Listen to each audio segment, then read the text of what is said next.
大家好，我是议员。今天我们来聊一聊一个特别让人心动的话题——被动收入。你是不是也经常刷到这样的视频？某个外卖小哥靠被动收入3年存了上百万，或者谁躺着就能月入几万。这些故事听起来特别诱人，但背后到底有多少是真相，有多少是陷阱呢？说到外卖小哥的案例，我最近看到一个特别有意思的真实故事。在河南有个叫贾兆江的外卖小哥，只有初中学历，但他靠自学基金投资，从第一次亏损到后来能精准判断市场，硬是用5000块钱翻到了8万块，最后累积资产接近100万。他有个很实在的原则，只买基金，不碰股票，因为他觉得咱们普通人没必要去和专业机构硬碰硬。还有一个外卖小哥叶阳勇的故事也很打动我，他每天工作超过15个小时，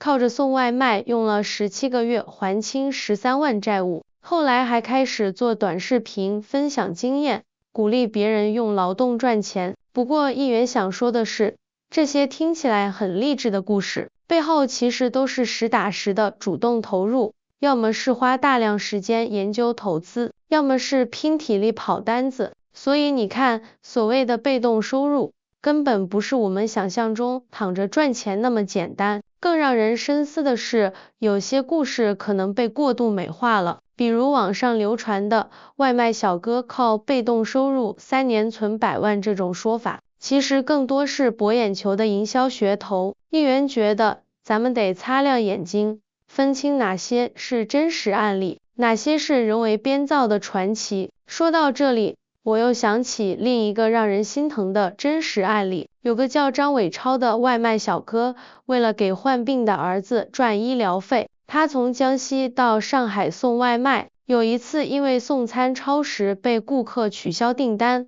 还要倒赔平台50元罚款。在雨中那一刻，他瞬间崩溃，因为这笔钱相当于孩子一天1/3的床位费。这样的现实告诉我们，对于大多数外卖小哥而言，生存的压力远大于追求被动收入的浪漫想象。议员在这里想特别强调，脱离实际空谈被动收入是不负责任的。我们必须正视普通人在追求被动收入过程中面临的真实困境和挑战。那到底什么才是真正的被动收入呢？很多人一提到这个词，就会想到睡觉时也能进账这样的美好画面，但真相是，被动收入更像是在种一棵树，前期你得挖土、施肥、浇水，等树长大了才能真正享受到阴凉。比如说自媒体创作吧，李子柒停更3年了，但他早年的视频到现在还在持续帮他赚钱。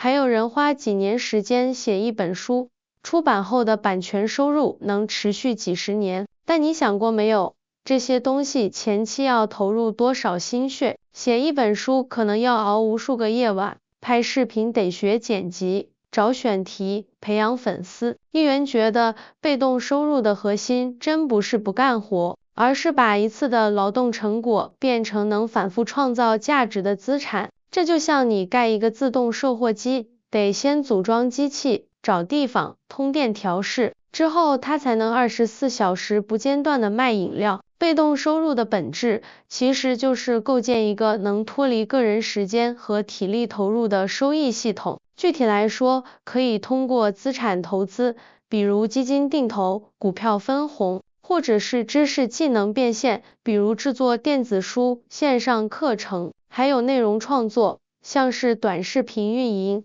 公众号写作。另外，共享经济也是个不错的选择，出租闲置资源，或者做线上业务，比如电商自动化等等。议员发现那些真正实现被动收入的人，都是先把主动收入的一部分持续投入到能产生现金流的资产或系统中，然后依靠时间杠杆和复利效应，让财富像滚雪球一样越滚越大。说到复利效应，这里议员要特别说说它的魔力。比如说，如果你从20岁开始，每月坚持存1000块钱，按照年利率8%来计算，到60岁的时候，你会拥有约349万元。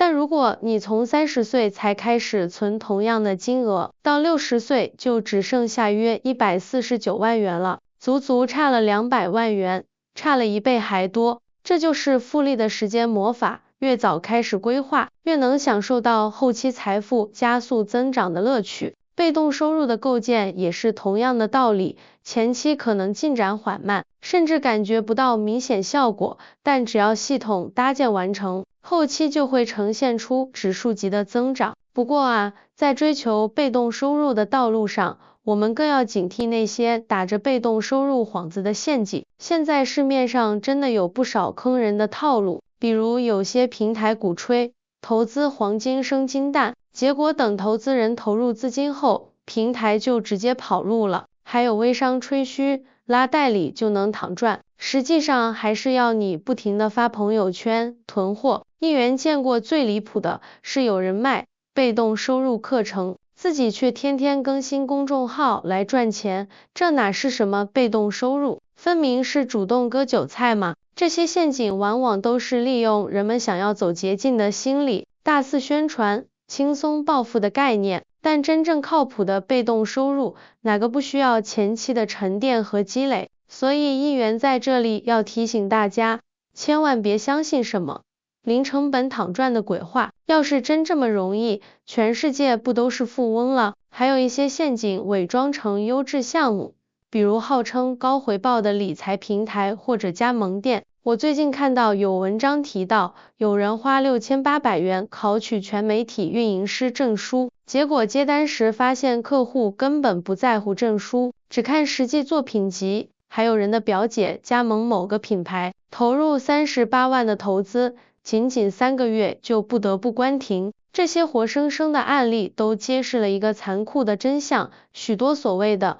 被动收入机会，实际上就是抓住人们急于求成的心理，精心设计的财务陷阱。议员要特别提醒大家，任何承诺高回报且低风险的项目，都需要我们格外警惕。还有一种更隐蔽的陷阱是跟风投资，比如看到别人炒股赚了钱，自己也盲目跟入，结果遇到市场波动就血本无归。议员认为，被动收入的核心应该是稳健和可持续，而不是高风险的投机行为。那么作为普通人，我们该怎么理性的打造被动收入呢？议员给大家分享3点实用建议。首先，一定要从自己的技能出发。比如说，你擅长做 PPT， 就可以把精心设计的模板挂在网上售卖。要是喜欢拍照，就把作品上传到图库网站赚取版权费。议员有个朋友就是利用业余时间写小红书攻略，现在每月都能稳定的多赚几千块零花钱。关键是要找到自己真正擅长的领域，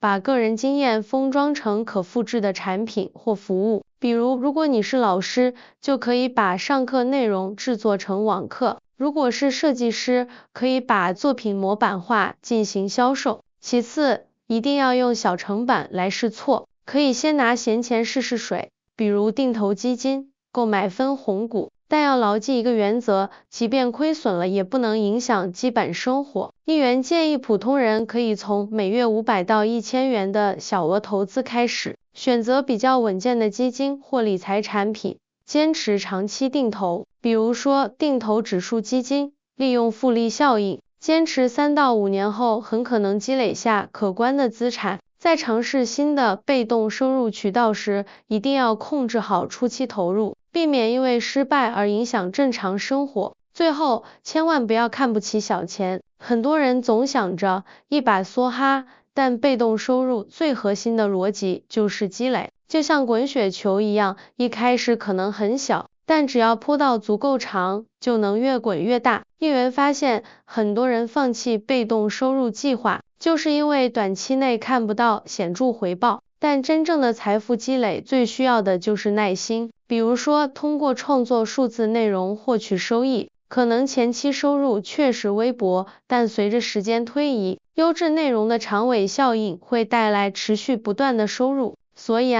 被动收入真的不是变魔术，它更像是一场需要耐心的长期投资。议员最后想说的是，千万不要被那些3天逆袭的夸张故事带偏了方向。真正的财富自由是找到适合自己的节奏，一步一个脚印的慢慢搭建收入系统。如果你现在正在琢磨被动收入这件事，不妨在评论区分享一下你的想法，是打算系统学习投资知识，还是尝试做自媒体？或者你已经踩过什么坑？欢迎一键3连这条视频，议员之后会继续分享更多普通人就能上手的理财干货，咱们下次再见。